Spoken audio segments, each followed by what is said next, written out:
खुद की बहू जो ऐश्वर्या राय बच्चन जी हैं, उनको थप्पड़ मारा था बीच महफिल में सलमान खान ने। आज कंगना रनौत के साथ एक औरत के साथ हो रहा है। यही अगर आपकी बेटी के साथ होता, कि अगर उसका घर तोड़ा जाता, उसका ऑफिस तोड़ा जाता, उसको मारने की धमकी दी जाती, आपके बेटे को हरामखोर और नॉटी गर्ल जैसा नाम दिया जाता, तब भी आपका यही स्टेटमेंट होता कि आपका बॉलीवुड बदनाम हो रहा है। लेकिन वो औरत एक माँ का दर्द नहीं समझ सकती, क्योंकि आपके पति ने, आपका जो 70-80 साल के जो अमिताभ बच्चन जी हैं, उन्होंने अभिषेक बच्चन जी का चिता नहीं जलाया, क्योंकि उनके उम्र में जवान बेटा नहीं खोया उन्होंने। मैडम, ये बॉलीवुड इंडस्ट्री को गटर तो बाद में बोला जाएगा, जो आप मुंह खोल रहे हो ना, गटर वाली बदबू आपके मुंह से आ रही है।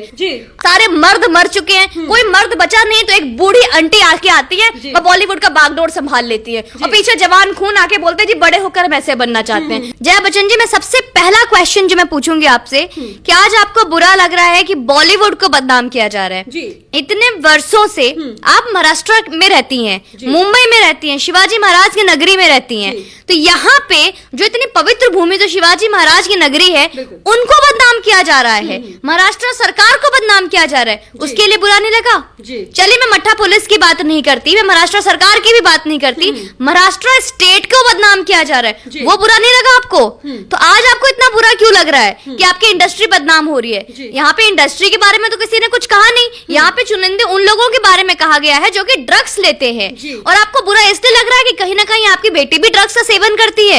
ये फैक्ट है कि उनकी बेटी भी ड्रग्स का सेवन करती हैं। तो मैं ये औरत से हम क्या उम्मीद कर सकते हैं, जो हमेशा से एरोगेंट रही हैं, एटीट्यूड दिखाते आई हैं, रूड रही हैं, इवन ये तो मीडिया तक से इन्होंने सही से आज तक पेश नहीं की हैं। तो मैडम, आपको बता दूं, आपका अस्तित्व सिर्फ इतना है कि वो अमिताभ बच्चन महानायक की आप वाइफ हैं, इससे ज्यादा कुछ नहीं है। ना आपके बेटे इस काबिल है जो कुछ कर सके। तो ये क्या स्टैंड लेगी महाराष्ट्र के लिए? जो आज तक अपने परिवार के लिए स्टैंड नहीं ले पाई, वो महाराष्ट्र के लिए क्या स्टैंड लेगी? और आज आइए बॉलीवुड के लिए स्टैंड लेने। इसकी खुद की बहू जो ऐश्वर्या राय बच्चन जी हैं, उनको थप्पड़ मारा था बीच महफिल में सलमान खान ने।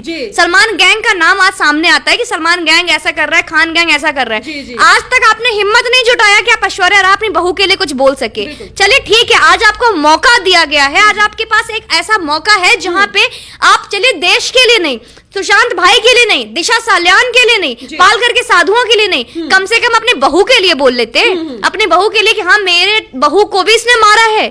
क्यों आप अपनी बहू के लिए जब आपने स्टैंड नहीं लिया, तो देश के लिए क्या स्टैंड लोगे? और आज आपको मिर्ची लग रही है।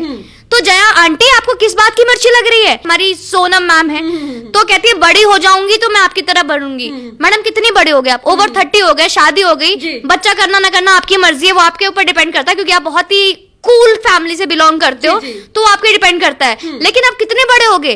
और आप ये कह सकते हो कि जब बुढ़े होगे तो जया बच्चन की तरह लगना चाहोगे। फरहान अख्तर जी हमारे आके सामने कहते हैं कि हमें गर्व है। तो आपको किस चीज पे गर्व है? आपको गर्व है कि सुशांत को, आपके को स्टार को बेरहमी से मार दिया गया, इस पे गर्व है आपको? इस पे तो आपने कुछ नहीं बोला, और आपने एक बार भी नहीं बोला कि निर्मम हत्या की गई पालघर साधुओं की, इस पर तो आपने एक शब्द नहीं बोला। एक लड़की के लिए वायरल किया जाता है कि उसको न्यूड बॉडी मिली है, एक किस हालात में उसका मर्डर किया गया, और आप उसको सुसाइड का नाम दे रहा है आपका पूरा महाराष्ट्र सरकार, उस पर आपने नहीं बोला।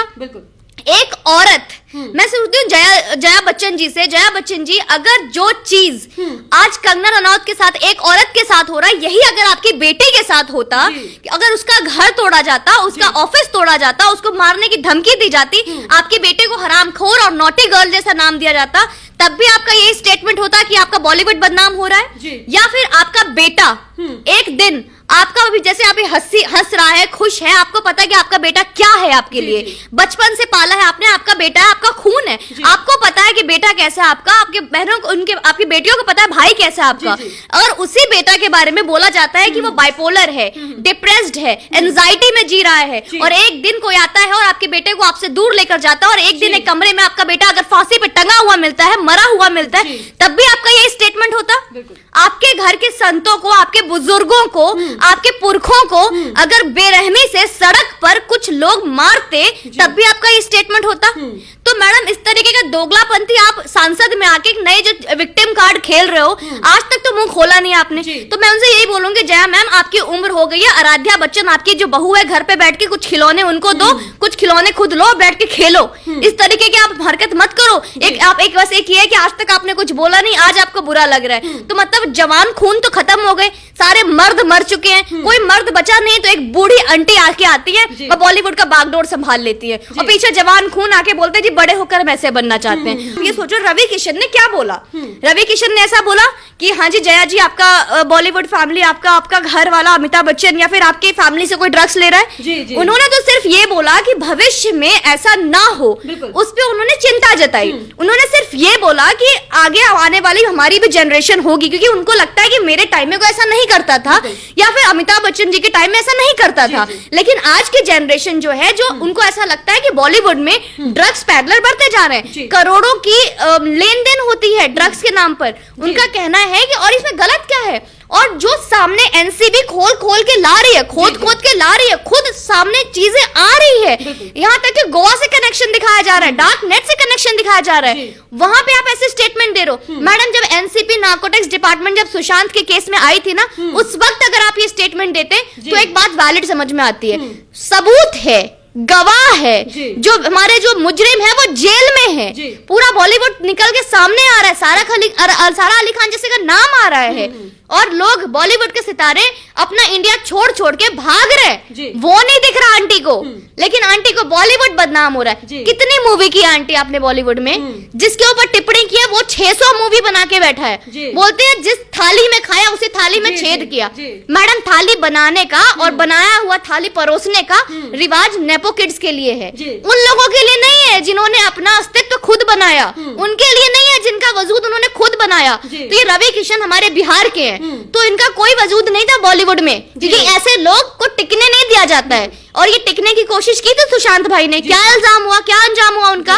तो जब बिहार का या कोई आउटसाइडर अगर टिकना है तो इसका दो हश्र हो सकता है। एक कंगना की तरह हो सकता है कि उसको हरामखोर बोला जाए, उसका घर तोड़ दिया जाए, एक ये हश्र है। नहीं तो हमारी सोनाक्षी सिन्हा की तरह बन जाओ, जो बोलती है कि जी सबसे ज्यादा मेहनत तो स्टार किड करते हैं, हमें टारगेट क्यों किया जाता है। तो या तो आप सोनाक्षी सिन्हा बन जाओ, तभी आप स्टैंड कर सकते हो, क्योंकि इनके सामने कंगना और सुशांत जैसे आउटसाइडर तो टिकने नहीं देंगे ये लोग। तो यही चीज उन्होंने रवि किशन के साथ किया, लेकिन रवि किशन ने अपनी थाली खुद बनाई, जैसा कि उन्होंने बोला मैंने अपनी थाली खुद बनाई है, अपना खाना खुद परोसा है। और बिहार के समाज ने, यूपी के समाज ने उनको एज अ भोजपुरी स्टार खड़ा किया, और लोगों उन्होंने 600 मूवी बनाई और बाद में दिग्गज लोगों के साथ बनाई है। जया बच्चन मैम किसके साथ कितनी मूवीज बनाई है आपने।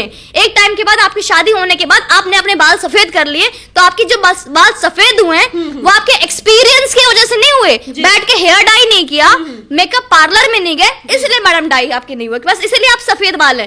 कोई धूप में आपने बाल नहीं उगाए। तो हमारे बाल अगर काले भी है ना, तब भी मैं ये बोलूंगी मैडम आपसे ज्यादा दुनिया देखी है, क्योंकि हमने गरीबी भी देखी है, अमीरी भी देखी है, माँ बाप का दर्द भी देखा है। लेकिन वो औरत माँ का दर्द नहीं समझ सकती, क्योंकि आपके पति ने, आपका जो 70-80 साल के जो अमिताभ बच्चन जी हैं, उन्होंने अभिषेक बच्चन जी का चिता नहीं जलाया, क्योंकि उनके उम्र में जवान बेटा नहीं खोया उन्होंने, ठीक है। तो उनको दर्द नहीं होगा। माँ का दर्द क्या होता है, कंगना रनौत की माँ से पूछे, जो जब मुंबई आई थी उनकी बेटी, तो पल पल वो डरती थी कहीं मेरी बेटी को कोई मार ना दे, तो वो दर्द उन्होंने नहीं सहा है। तो ये दर्द जब तक वो नहीं झेलेंगी उनको कोई फर्क नहीं पड़ता है। बहुत ईजी है, वो आती है 4 लाइन इंग्लिश में लिखती हैं और इंग्लिश में बोल देती हैं, this industry, this entertainment industry, this is something you know, यहाँ पे लोगों को बनाया गया, वही लोग बदनाम कर रहे हैं, गटर बोल रहे हैं। मैडम ये बॉलीवुड इंडस्ट्री को गटर तो बाद में बोला जाएगा, जो आप मुंह खोल रहे हो ना, गटर वाली बदबू आपके मुंह से आ रही है।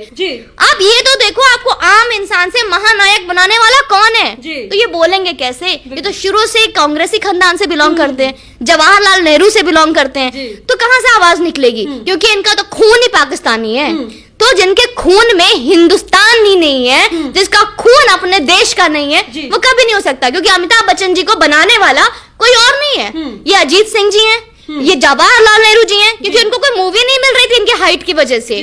तो इनके जो खून है, इनका जो नस्ल है वो कांग्रेसी है। तो कांग्रेसी कितना सगा है अपने देश के लिए ये दुनिया को पता है। जी जया बच्चन के हम स्टेटमेंट पे ही बात करते हैं, बोल रहे हैं जिस थाली में खाते हैं उसी थाली में छेद कर रहे हैं। तो मैं आपसे जानना चाहूंगी कंगना ने किस थाली में खाया और किस थाली में छेद कर दिया? मैं कंगना जी के बारे में बात करूंगी। अगर मैं इनसे पूछूंगी मैडम आपने कितनी मूवी काम की है कंगना के साथ, कंगना ने क्या संघर्ष किया आपको पता है? कुछ लोगों की टिप्पणी इस तरीके से आती है कि पुराने वीडियोस वायरल कर रहे हैं। आप इवन सोशल मीडिया पे कंगना रनौत के बहुत सारे पुराने वीडियोस वायरल हो रहे हैं जिसमें वो महेश भट्ट को थैंक यू बोल रही हैं, जिसमें स्टार्टिंग में जो उन्होंने मूवीज की हैं उनको थैंक यू बोलती है। तो पुराने वीडियोस उठाकर दिखा रहे हैं कि बिफोर आफ्टर, कि पहले कंगना रनौत इन्हीं लोगों को थैंक यू बोले नहीं थकती थी और अब इन्हीं के खिलाफ गटर बोल रही हैं। तो भारत बदल रहा है, हमने वो जिंदगी भी झेला है और हमारे बुजुर्गों ने आजादी से पहले भी अपनी सांसों को बंद नहीं की थी। पर इसका मतलब ये नहीं कि अगर हम गुलामी की जिंदगी जी चुके हैं, यहाँ पे रहने के लिए हमने अगर उन लोगों को सलाम ठोका है हमारे बुजुर्गों ने सिर्फ जिंदा रहने के लिए, स्टेबल होने के लिए, इसका मतलब ये नहीं कि उन बुजुर्गों का जो आने वाला कल है उनको सलामी ठोकेगा। अगर आज हम आवाज नहीं उठा रहे, कुछ लोग हैं जो इस चीज पे आवाज नहीं उठा रहे क्योंकि ये जो आज हुई है बॉलीवुड में पहले से होता आ रहा है। दिव्या भारती मैम के टाइम हुआ, परवीन बॉबी के साथ हुआ, हमारे बुजुर्गों ने आवाज नहीं उठाई। इसी तरह आज अगर आवाज उठाई होती तो हमें फक्र होता कि जो चीज आज हम सुशांत भाई के लिए लड़ रहे हैं शायद ये उन लोगों के साथ क्या हुआ वो सामने आता। तो ये देश बदल रहा है, वी नीड अ चेंज। तो अगर कंगना रनौत आज उनको थैंक यू बोल रही है और आज उन्हीं के लिए लड़ रही है क्योंकि उन्हें भी रियलाइज हुआ द सेम वे जो लोग आज भारतीय मुझे देख रहे हैं, जैसे उन लोगों को रियलाइज हुआ कि जो मेरे बुजुर्गों ने सहा झेला, आवाज नहीं उठाया, अब ये टाइम है कि हमें आवाज उठानी चाहिए और हम आवाज उठा रहे हैं। हम दिव्या भारती के लिए कुछ नहीं कर सकते, परवीन बॉबी के लिए कुछ नहीं कर सकते, शायद हमने जिया खान के लिए भी कुछ नहीं किया, लेकिन अब क्या ये जरूरी है? कुछ लोग ऐसे उठकर आते हैं बोलते जिया खान के टाइम कहाँ थे मैम, क्यों जिया खान के टाइम क्यों नहीं किया? अब मेरा नाम सुमन पांडे है तो कुछ मुस्लिम लोग ऐसे बोलते हैं जिया खान के टाइम क्यों नहीं थे? सर जिया खान में नहीं बोला, जरूरी है कि हम अब सुशांत में भी ना बोलें? एक गलती जो हमसे हुई है अब वो जरूरी है कि वो गलती हम आगे भी दोहराएं? ऐसा बिल्कुल नहीं करेंगे हम। हमें अफसोस है कि हम बहुत सारे मुद्दों पे चुप रहे, हमें अफसोस है कि हम कुछ मुद्दों पे आवाज नहीं उठाए, लेकिन अब ऐसा नहीं होगा। और जब कंगना जैसी एक सेलिब्रिटी जिसके पास कई अपॉर्चुनिटी है चुप रहने के बाद, सह जाने के बाद लाइन लग जाएंगे डायरेक्टर्स के, क्योंकि आज पूरी जनता उनके साथ है। तो जब कंगना जैसी सेलिब्रिटी जिनके पास इतनी अपॉर्चुनिटीज है, जब वो खुलेआम चेतावनी दे रही है, ललकार रही है, तो हम आम जनता क्यों चुप बैठे? तो ये जया बच्चन का जो जिन्होंने किया कुछ नहीं है, एक फेक स्टेटमेंट है, किसी के ऊपर अटैक कर दिया और जैसे जो इनके फट्टू लोग जो आ रहे हैं उठ के कि हम साथ है साथ है साथ है, भौंकने दो उनको, कोई फर्क नहीं पड़ता। क्योंकि अगर आज के टाइम में आप वोटिंग देखो तो मुश्किल से 5% वोटिंग इनके साथ है, 95% रवि किशन जी के साथ है। It's not about Ravi Kishan और जया बच्चन, ऐसे लोग हमारे इंडिया में अभी भी एग्जिस्ट कर रहे हैं और आपको हर दूसरे घर में दिख जाएंगे एक लोग जिनको कि ऐसे लोग बहुत अच्छे लग रहे हैं कि सुशांत का केस क्यों नहीं है, महंगाई पे कुछ क्यों नहीं बोलते, जीडीपी पे कुछ नहीं बोलते, और बहुत सारे आते हैं अच्छा जो मोदी जी कर रहे हैं उस पे कुछ क्यों नहीं बोलते, भारत में इतना कुछ हो रहा है उस पे क्यों नहीं बोलते। कुछ लोग कहानियां बना के भेजते हैं, हमें भेड़ और घंटे की कहानी सुनाई देती है कि इस पे क्यों नहीं बोलते। अरे भाई जरूरी है कि हर इंसान हर चीज पे बोले, एटलीस्ट जो हम जिस पे बोल रहे हैं उस पे तो हमारा साथ दो। महंगाई का, जीडीपी का, इसके लिए हमने मोदी जी हैं, देश में हमारी वोटिंग हो रही है। आप जब वोट करते हो तो सोच कर बोलते हो, सोच कर वोट करते हो। आपने किसी को भी चीफ मिनिस्टर बना दिया, आज महाराष्ट्र में ठाकरे है, आपने इसको सोच कर वोट किया होगा ना, आप क्यों पॉइंट आउट करते हो? आज महाराष्ट्र के लोग भुगत रहे हैं ना, इक्का दुक्का है तो शर्म के मारे बोलते हैं जी हमें उद्धव ठाकरे जी पे बहुत ज्यादा गर्व है, लॉकडाउन पे उन्होंने बहुत मदद की है। सर क्या मदद की है आपकी? मुंबई से सारे हमारे बिहार के जो लेबर्स है, अगर हमारे महाराष्ट्र के उद्धव ठाकरे सरकार जो है या दिल्ली का केजरीवाल सरकार है इतना ही मददगार होती तो हमारे जितने भी यूपी बिहार के लेबर्स है उनको धक्के मार के वापस गाँव क्यों भेज दिया गया? उनके क्यों वापस वो रोते गिड़गिड़ाते रोड पर आ गए? क्यों? अगर आपका सरकार इतना ही अच्छा है तो उस पर नहीं बोलेंगे जया बच्चन जी? क्यों जया बच्चन जी को कमी किस चीज की नहीं है? तो मैडम ये बात ठीक कही गई है, गरीब इंसान को सिर्फ रोटे की नहीं इज्जत की भी जरूरत होती है, लेकिन जया बच्चन मैम के लिए इज्जत, गरीबी, रोटी ये सब उनके परे है। एक स्टेटमेंट देना है उनको, बस वो उन्होंने दे दिया।